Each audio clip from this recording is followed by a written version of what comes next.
Good morning.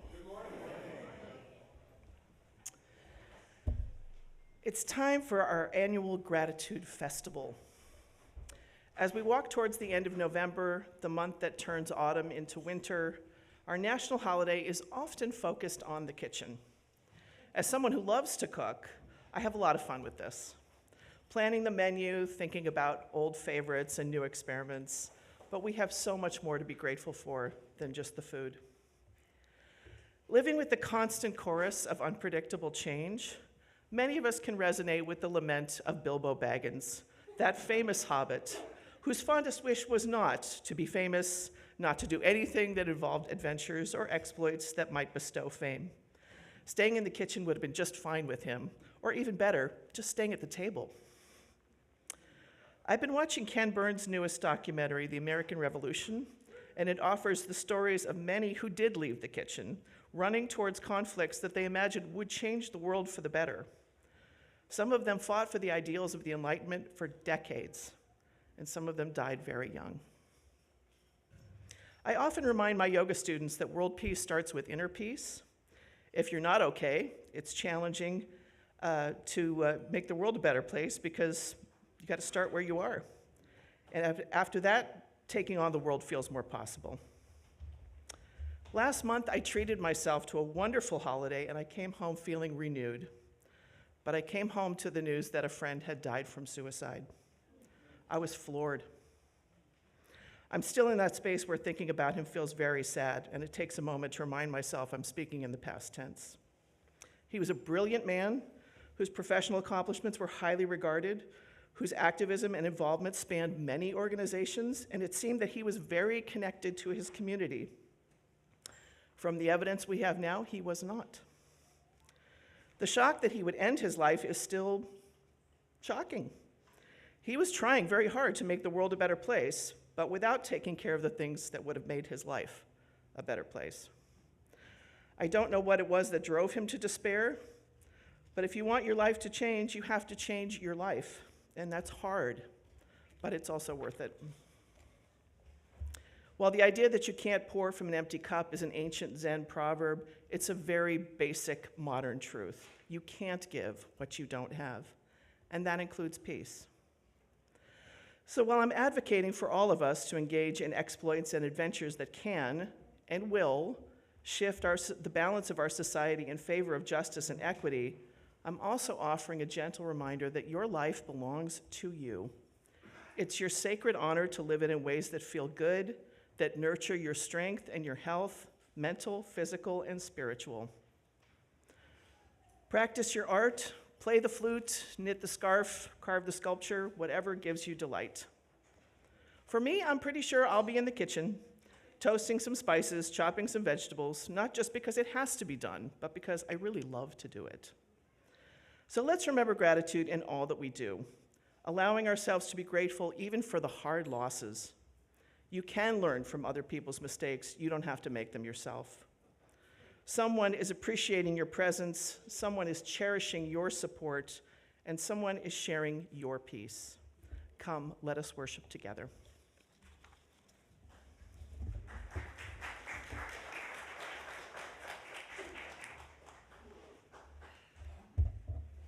Namaste. The luminous radiance within me honors that same luminous radiance within you. And salam alaikum. We share the blessings of peace. Welcome to this morning's service on Thanksgiving and Thanxgrieving, which is going to invite us to consider the many complex realities we hold as we move through the holiday season. As the days grow darker, this is also a time when many struggle with grief and with loss, with realities like depression and suicide and seasonal affective disorder. Know that you're not alone and that there is support, and if you are having these struggles, you can always reach out to me or to our pastoral care team, as well as there are many hotlines and resources available online as well, but know that you're not alone. I'm the Reverend Jeremiah Lal Shahbaz Kalendae, and I'm joined on the chancel this morning by so many of our beloveds Worship Associate Judith Martin Straw, our Director of Multi-Generational Religious Education, Jessica Tenhave Place, our Director of Music, Sonder Choi, our choral section leaders, Aja Grooms, David Eric Peterson, Olivia Salazar, and Daniel Voigt, our accompanists, Ryan Humphrey, and our incredible church choir. We are so grateful for your presences here in this sacred space of our sanctuary and in our virtual sacred space online. Now, the Unitarian Universalist Congregation of Santa Monica is a contemporary congregation with roots deep in the centuries-old traditions of Unitarian Universalism. We are an open and affirming congregation celebrating LGBTIAQ+ members and friends, working for justice for BIPOC communities, towards full inclusion for those living with disabilities, as well as protecting our precious planet home and all of its inhabitants. We draw upon sacred, secular, and scientific sources in our liberal tradition, and we welcome spiritual beliefs from all of our world's religions, as well as from humanistic, agnostic, and atheistic wisdom. Now, if this is your first time joining us or you're still new to our congregation, we bid you a special welcome. And we hope you'll take time to hang out with us after. We'll have a coffee hour in Forbes Hall. There's a wonderful crafts and arts fair going on today, as well as our traditional holiday feast following. We'd also like to acknowledge that we are gathering upon the sacred lands near the life-giving waters and beneath the beautiful heavens of indigenous people. This is the traditional home of the Tongva, the Ventureno, the Fernandino, the Tatvaviam, and Chumash tribes. We remember the painful histories of these lands, especially on a day like today, and continue our commitments to justice and sovereignty for indigenous people. I light our flaming chalice this morning with these words by Dawn Shea Cooley. We light our chalice this morning grateful for the love we experience in this beloved community. May the flame light the way for all those who seek such abundance.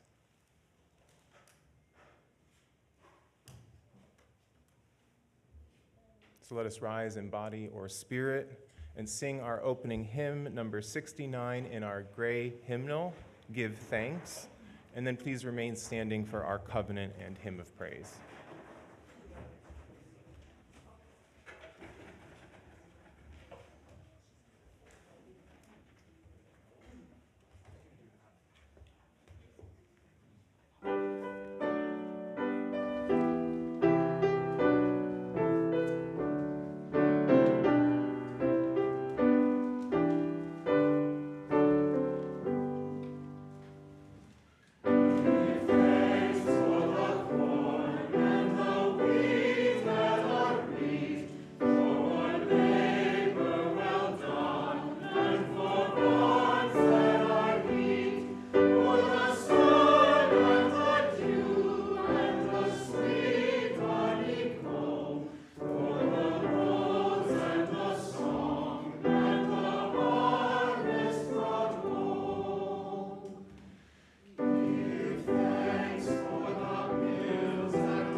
Love is the doctrine of this church, the quest for truth is its sacrament, and service is its prayer.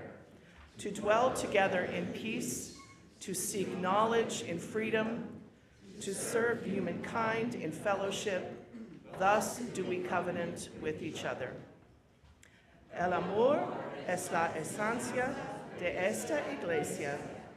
Buscar la verdad es su sacramento y el servicio es la oración. Vivir juntos en paz, buscar el conocimiento en la libertad, servir a la humanidad en comunión, así es como convenimos unos a otros.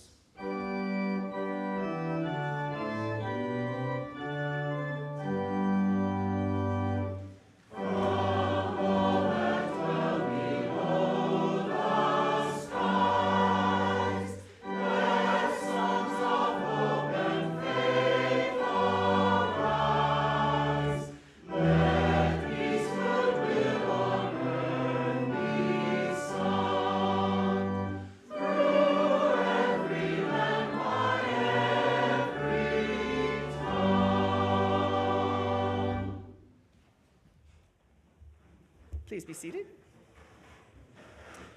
It's time to offer our donations to the Westside Food Bank. So if you have a donation, you can hold it up and we'll come and get it, or you can bring it to the front. Jessica will be having a Time for All Ages story with our kids for religious ed. If you'll raise your hand if you have some food so we can see you, or raise your food. Hold those boxes high. Good, so we can get a visual. Thank you. Awesome. So fantastic, right there. There you go. So if you want to come and join us on the steps, Jessica will be offering us the story. Come on down. Thanks, Judith. Yeah, we're so bringing in a few of our donations still. Thank you so much. As we are in these times of celebration and feasting, it's more important than ever to be mindful of those who go without and share as much as we can. So thank you, folks. I see some macaroni, cereal, canned foods. Calvin's got some rice. Good job. All right, so as soon as we're done there, you can come join us on the steps. Any young folks who want to come up for our Time for All Ages?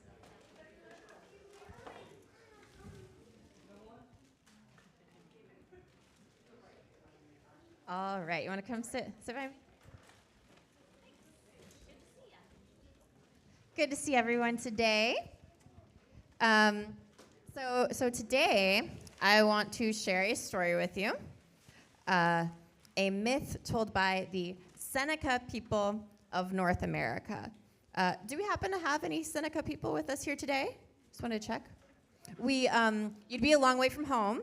The Seneca people, their traditional lands are in New York and Canada, although there are a lot of Seneca people also living in Oklahoma, because in the mid-1800s, their homes in Ohio were taken away from them by President Jackson. So we have Seneca people living all through different places in America right now. But this story, so it looks back to ancient times, so we can kind of close our eyes and think back to long ago, when the storytellers say that the Seneca all lived in peace and harmony. And so there were people living in two villages on two sides of a river. And they would cross it to trade with each other, right? To trade, maybe I'll share some of my wheat for your beans or whatever they needed to trade. But even if someone didn't have something to trade and they were in need, they would give gifts to each other because there was a great spirit of generosity and kindness among the people. And one day, on one side of the river, a dog gave birth to some puppies. Who likes puppies? Me. Yeah. Well, so these puppies, they were all very cute, but one was special because it had a special marking over its eyes that meant that it was going to be a great hunter and a leader for the tribe. And so everybody was wanting to keep this puppy and take care of it, and the wise leader of the tribe, she said, well, I'll take care of it and train it so it can be here to protect all of our people. But that is when envy came into the world. Who knows what envy means? Anybody? What do you think, Emerson? Well, I know it means. I know that it means jealous. That's right. Jealous is another word. Did you have another thought, Bixby? Girl Inside Out too. Oh yeah, one of the emotions that pops up as you start to get older. Yeah, envy.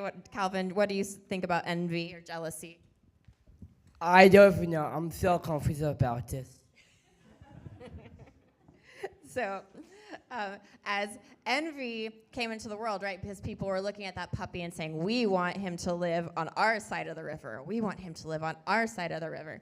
And so the leader, she started getting worried about this conflict that was happening. And so she had a good idea. She said, let's all go down the river and find a place where we can all have a village together and live in renewed peace and harmony. But guess what happened? The people were still arguing amongst each other. And they were saying, we want the puppy to be in our boat. No, we want the special puppy to be in our boat. And so the leader, being very wise, she said, I'm going to make a platform between the two boats. I'll sit there, puppy. So they weren't on either boat, but they're all together. I hear some puppy sounds coming over there from Ocean. Thank you for the sound effects. But so as they were going down the river, their conflict came up again because they saw the river going off into two forks. And some people started to paddle left, and the other boat started to paddle right. And then what do you think happened? Psh! They fell into the river. The platform in the middle fell apart. The leader and the puppy fell down. And then when the people looked down into the water to try to help them, what did they see? They saw two fish that swam away. And as they looked to each other to ask, what happened? What's up with that? They realized they couldn't understand each other. The two people were now speaking two different languages. And so this is the story from the Seneca people of how different languages came into the world. And there's lots of different myths all over the world about where we get the idea of why we all speak different languages. But I think this story gives us a good lesson because it shows how envy and greed are the things that make it hard to understand each other. So. And also why there are two Englishes, which is very confusing. Yeah. English, and American English. That's true. Sometimes it's even hard to understand people from England speaking English, right? But there are all kinds of reasons these days, even if we speak the same language, that it's hard to understand each other.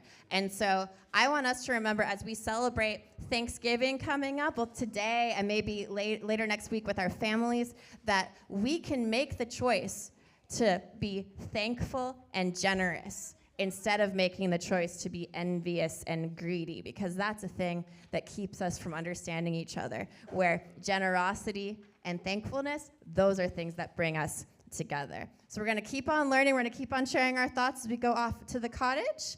So let's sing our way out, and we'll keep our lessons going. And also, why there is something you should always remember, to only sometimes be greedy. Good point. You do have to look after yourself, but also share with others. Okay. Only sometimes. Let's sing our song of blessing.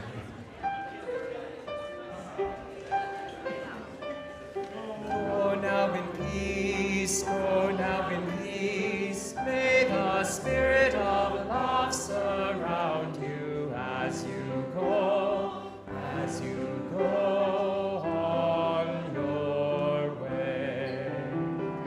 Go now in peace, go now in peace. May the spirit of love surround you as you go, as you go on your way.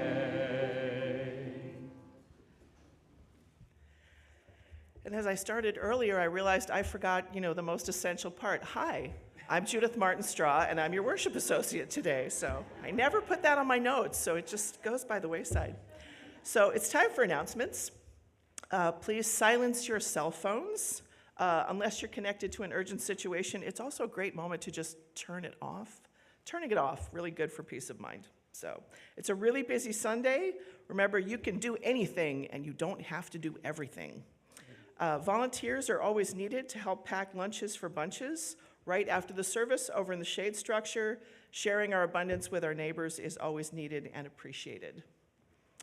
The craft fair, it will be today after services at 11:30 in Forbes Hall. So members and other artists have a variety of creations for sale, including pottery, fused glass, jewelry, silk scarves, prints, and handmade cards. There's always a beautiful and interesting assortment of items, and it's a great opportunity to treat yourself to something nice.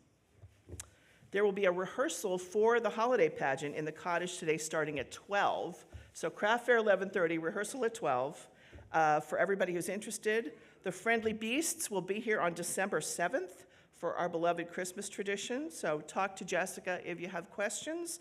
There is a role for everyone who is interested. And if you are interested in having your child participate in Our Whole Lives sexuality education program in the coming years, so 25-26, classes will begin in January. So there's a place to sign up on the website. Our Whole Lives provides accurate, developmentally appropriate information about a range of topics, including relationships, gender identity and expression, sexual orientation, sexual health, and cultural influences on sexuality. So if you can't talk to her today, you can email Jessica at dre@uusm.org for more info. A memorial is planned for our longtime congregation member Trish Brassard on January 10th, so please save the date. And the Ministerial Search Committee wants to deeply thank everyone who filled out the very last survey, yay for surveys, and who participated in the small group sharing about hopes for our settled minister. So they are hard at work compiling all that data and information, and you'll be hearing more from them soon. And at last, our annual Thanksgiving celebration begins today at 1 p.m., a traditional holiday potluck supplied by the congregants. As a growing part of our dining experience, we've been encouraging people to bring vegan and vegetarian dishes to accommodate those with dietary restrictions and to eat more plant-based foods. So if you don't usually eat vegetarian or vegan, it's a great moment to sample some new things and maybe discover a new favorite to add to your table. There's always a lot of opportunities to connect, so please check the website, check the announcements, read the newsletter. It's only an excellent resource if you use it. So now is our moment to greet your neighbor. So take some time, have a nice smile with some people sitting next to you or maybe nearby. Remember to listen for Ryan's piano cue so we know when to come back to our seats. Thanks.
Good morning.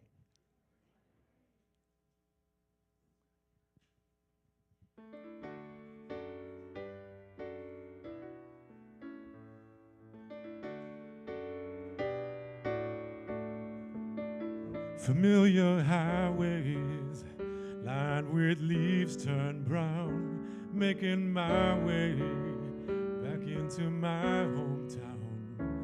Funny how this all looks different, but it feels the same. Like our life never stops changing, but some things never change. So fill your plate and fill your drink, and fill this house with family, the kind of love that all these years can't wash away. 'Cause the older that I get, I see that life is short and bittersweet. Thank God for this Thanksgiving Day.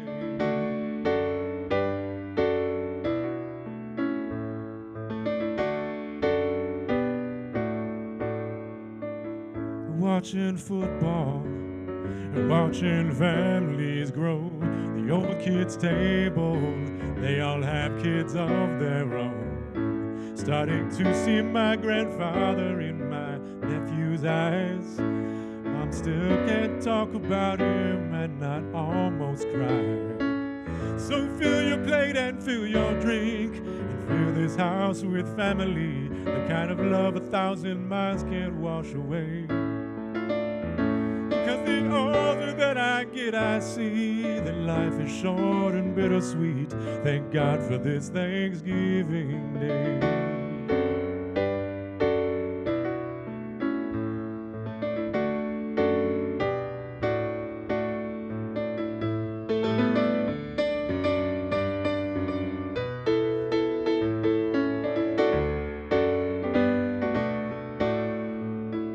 So fill your plate and fill your drink, put your dishes in the kitchen sink, and let the leftover year just wash away.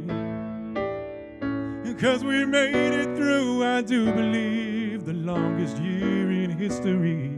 Thank God that it's Thanksgiving Day.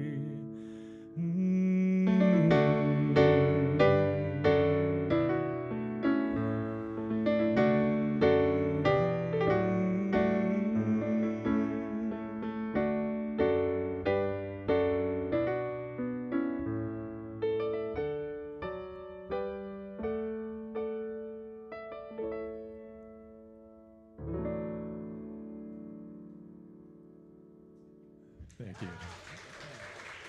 Others.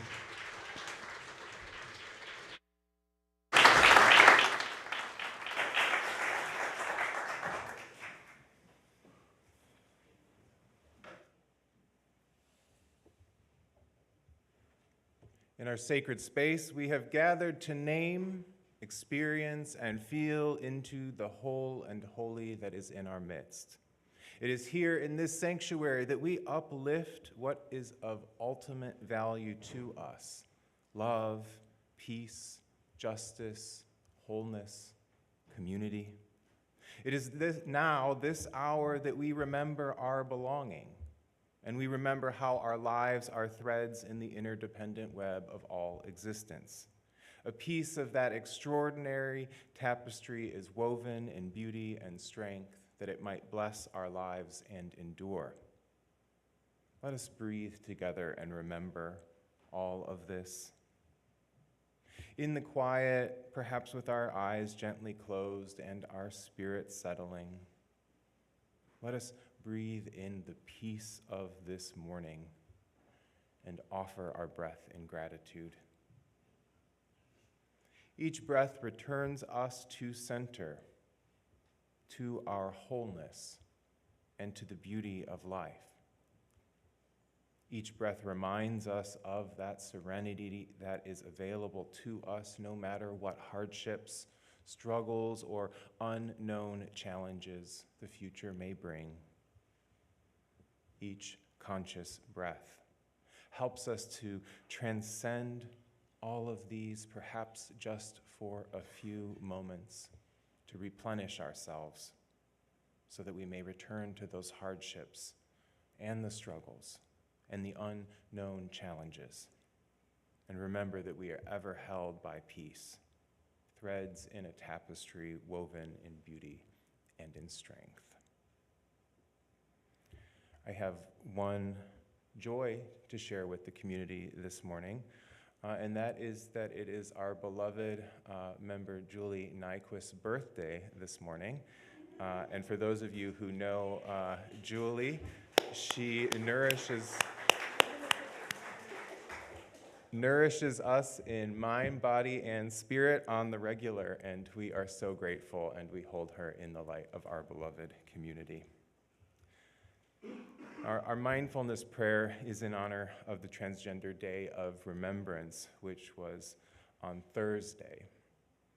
It is "We are holy, we are sacred, we are divine," by the Reverend Julian Jamaica Soto, the Executive Director of Trust, Transgender Religious Professional Unitarian Universalists Together. Please join me in the spirit of prayer, reflection, and meditation.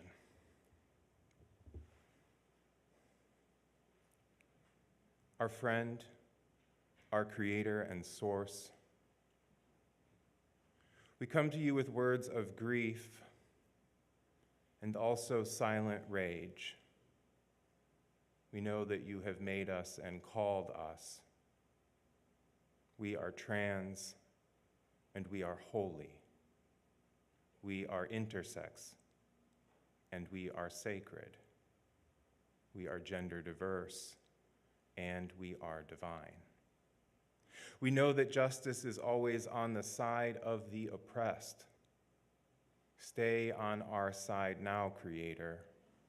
Call your people to this place. Remind them that love is more than saying. Love is being and doing. This government may try to find ways to outlaw our existence. Help us to lift up that higher law, the truth that each and all of us exist as a complete expression of humanity, and help us both to heal and to rise. A people marked by difference, but chosen by ourselves and each other to be known, to be recognized, beloved and belonging, Unitarian Universalists. We are trans and we are holy. We are intersex and we are sacred. We are gender diverse and we are divine. For all these things, we give thanks and say, Amen. Let us offer the longings of our hearts and hold space for silent meditation for a few brief minutes.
Our liberal faith is an experience of the heart.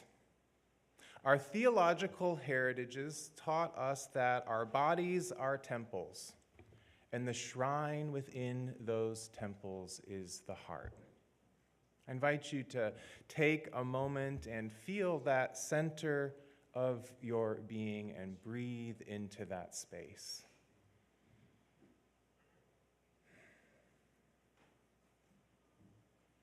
Now, the faith of many are troubled, given all that we're witnessing and living through in our society right now. Every day seems to bring new stories of bigotry, fear, violence, and threats to our basic assumptions about our common life. The right wing has said that their tactics are intentional as they try to flood the zone and overwhelm the bandwidth of the population with chaos and treachery that is meant to destabilize and desensitize so that resistance becomes difficult and villainy is normalized. We're in the midst of a collective dark night of the soul, experiencing a spiritual malady that is revealing both the profound corruption present in the human community and the moral cowardice of so many when confronted with so many iniquities. It's shaking people's faith in the goodness of human nature, in the institutions that make our common life possible, and even people's own sense of security and safety. I regularly hear from many in our community that they are struggling with having faith in the midst of it all. I want to speak to this spiritual crisis again and the illuminating power of our liberal and liberating faith. Direct experiences of transcending mystery and wonder are primary sources of Unitarian Universalist inspiration. These experiences open our hearts, they renew our spirits, and transform our lives. Grateful for the experiences that move us, aware of the religious ancestries we inherit, and enlivened by the diversity which enriches our faith, we are called to ever deepen and expand our wisdom. Challenges our new Unitarian Universalist inspiration statement, which our movement adopted at last year's General Assembly. A wisdom that I have found particularly illuminating in my spiritual journey as a Unitarian Universalist when it comes to understanding the nature of this thing we call faith comes from the Islamic tradition. In this tradition, faith is known as imam, and it is something that's cultivated and felt and known and fortified and embodied on the spiritual path. Living with imam is the orientation of every aspect of our lives towards what that inspiration statement calls the transcending mystery and wonder of existence, and what in Islam we might call the beauty and majesty of the beloved, Allah. It is taught that faith is an experience of the heart that has two fundamental essences, sabr and shukr. Sabr means patience, and it denotes persistence, fortitude, and perseverance in the midst of adversity. It recognizes that life's paths will include hardships and ease, heartbreaks and loss, joys and gains. And this is true for every person without exception. Sabr is the knowledge and disposition that whatever comes, the good and the bad, it's temporary and it's limited and not final and unending, or impermanent, as our Buddhist siblings might say. And our faith has the power to endure through these fluctuations and keep us from getting stuck in the narrowness that can sometimes be our experience. Asabor is even one of the 99 beautiful names of the beloved in this tradition, the patient one, because it's considered an attribute of the divine and of our own higher nature, something inherent in reality itself. So when faced with adversity, a living faith responds with patience and perseverance, trusting that there are no dead ends and that the spiritual journey will continue to unfold. Now, the other aspect of faith in Islam is shukr. Shukr is gratitude and thanksgiving. Our hearts should be patient and persistent when faced with challenges, and also thankful for all of the blessings of life. In one of the chapters of the Holy Quran, Ar-Rahman, the infinitely compassionate, another name of that ineffable source in this tradition, the reader's called to marvel before many of the wonders of existence, from the boundaries between fresh and salt waters, to the beauty of pearls and coral, and the plenitude of the earth that is filled with fruits and palm trees, with date stalks, grains with husks, and aromatic plants like jasmine and lavender and rose blossoms. And the divine voice repeatedly inquires in this sacred text, "And which of these blessings of mine will you deny?" It's a call to mindfulness, to reconsider all that we take for granted, and a humbling reminder that if we were to truly count our blessings, we would discover that we live and move and have our being in an infinitude of them. Thanksgiving isn't a single holiday in the Islamic tradition, but it's the substance of faith itself. Our continual acknowledgement, celebration, and praise as we dwell among such wonders and gifts. Ash-Shakur is also one of the 99 beautiful names of Allah in this tradition, the ever grateful, because it too is considered an attribute of divinity and our higher nature, and something inherent in reality itself. So the essence of living lives of faith informed by Islamic wisdom is sabr, patient perseverance through all that life may bring, and shukr, gratitude for the countless blessings with which we are showered if we are only but mindful.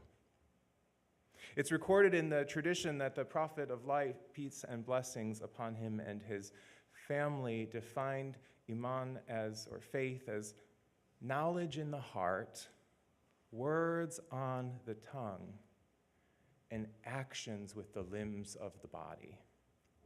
It isn't something we simply feel or believe. It isn't even our disposition of patient perseverance and gratitude and praise. But it is also something expressed through the words that we choose to speak and those we refrain from speaking, the actions we take and the actions we refrain from taking. It's an alignment of what is in our hearts, spoken by our tongues and tended to by our lives.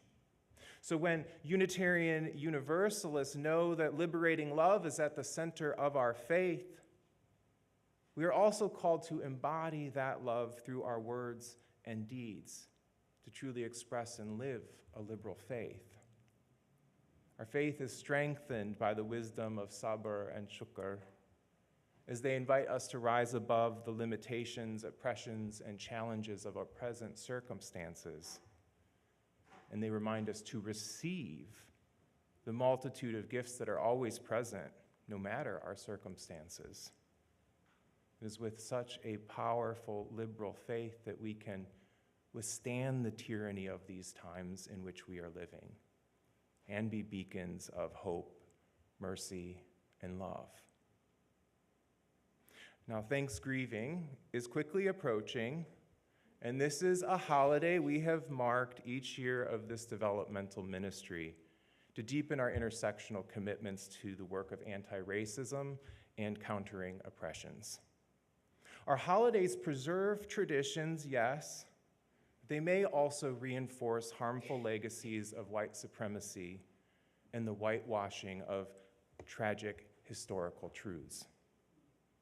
We're called to be able to hold multiple realities, like our desires to express gratitude in our community, to feast and celebrate, and our knowledge that with this particular holiday of Thanksgiving, there are deep flaws, and it's deeply intertwined with the genocide of indigenous people and the brutal histories of this nation. Thanksgiving was born in the very bleak years of the HIV/AIDS pandemic as a generation of queer people were dying and their families and communities of choice were struggling to make it through the holiday season in the midst of a profound collective trauma. Do you remember those very bleak years? Were you aware of what was happening in the 1980s and the 1990s? If you were around, I see some of you maybe a little bit too young to have been around. But did you love or lose someone in that time to HIV and AIDS? I'm sure many in this community did. And we remember them today as we honor our transgender siblings whose lives have been taken from us by our still deeply transphobic and queer-phobic world. As this is my final congregational year with you, I will share once more the story of the first Thanksgiving with the words and memories of my beloved late sheikh and heart friend and the former provost of our Unitarian Universalist Seminary in Berkeley, Dr. Ibrahim Abdur Rahman Farajadeh.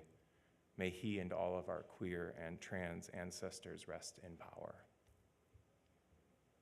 Ibrahim Baba had been a theology professor at Howard University at the height of the pandemic. And he was, quote, one of the first Black theologians to identify as queer, as an advocate for the trans community, and as an advocate for those living with HIV/AIDS. His best friend was Craig Gerard Joachim Harris, who he described as an HIV pioneer, pro-feminist, pro-womanist writer extraordinaire who was one of the first to challenge African descent communities to become educated about HIV and to be communities of inclusion. Ibrahim Baba reminisced, Craig died days before Thanksgiving 1991.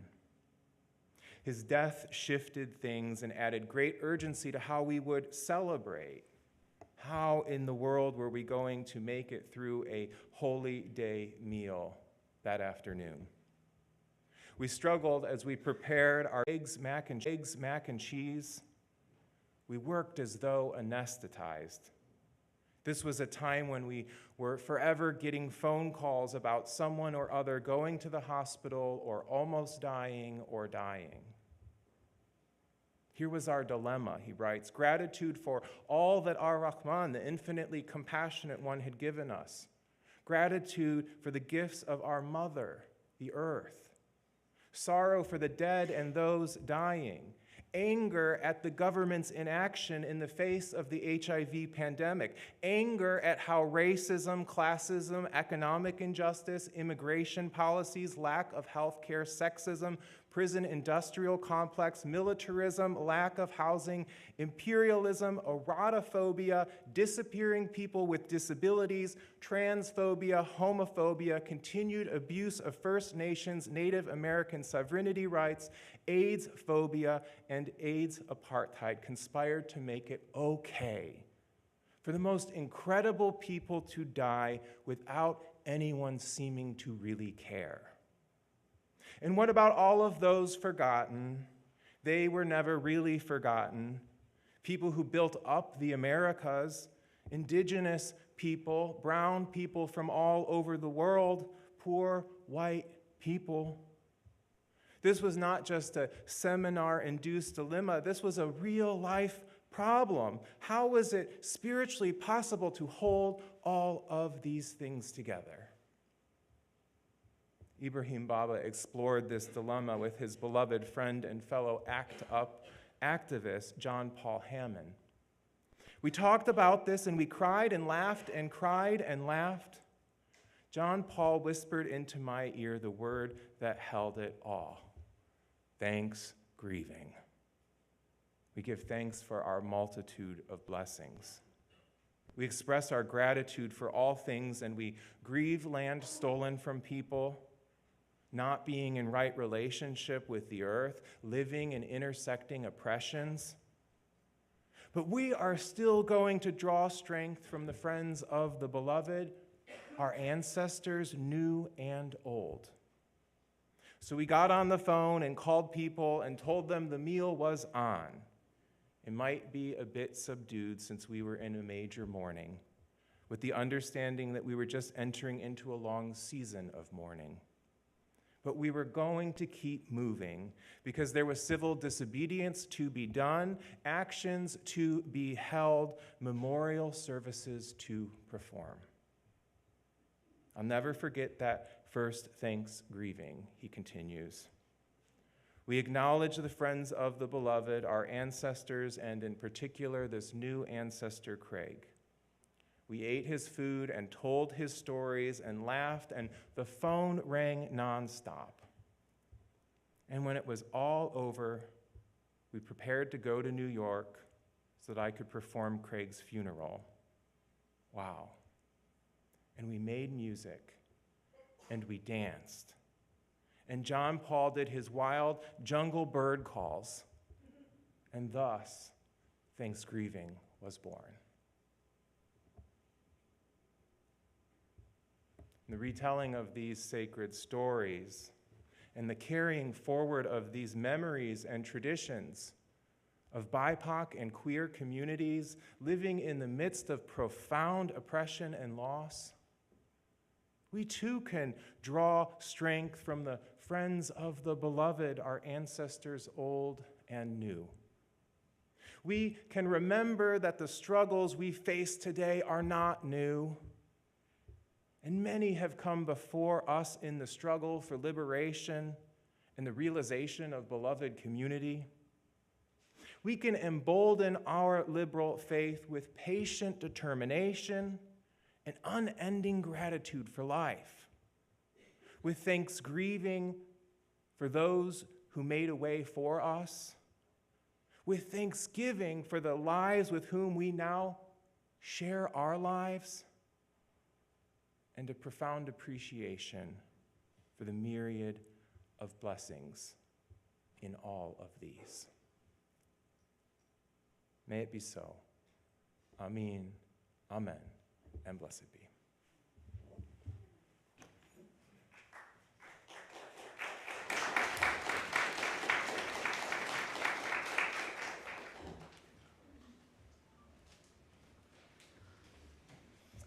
It's time to take up our offering. So your offering today goes to support the work of multiple groups in the church, but not Epson.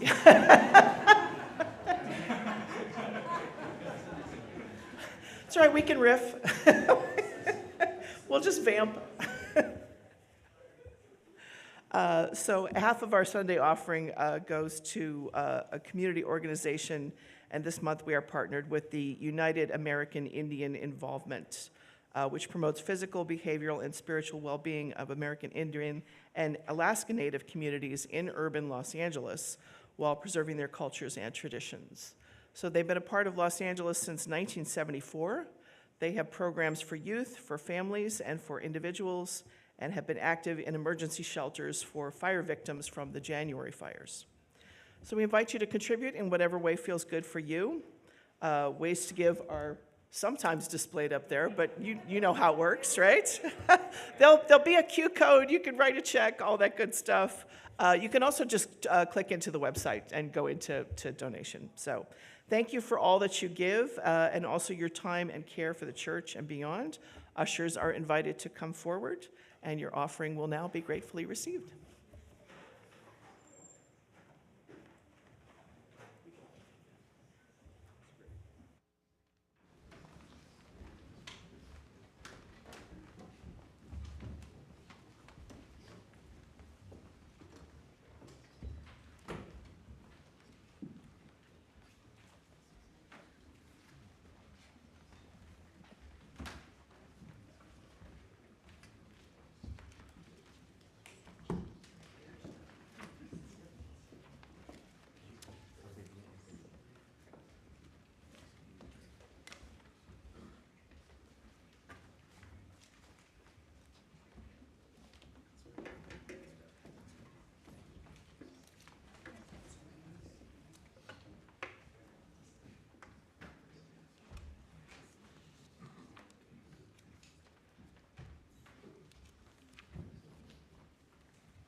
Please rise in body or in spirit for our closing hymn. This is number 67 in your Singing the Living Tradition hymnal. That's your gray hymnal. We sing now together.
May you go forth into this day with peace and perseverance and thanksgiving.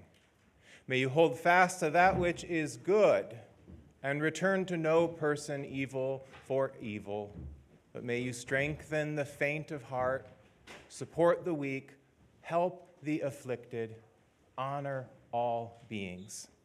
May you go forth into this day and be blessed, and may you be a blessing.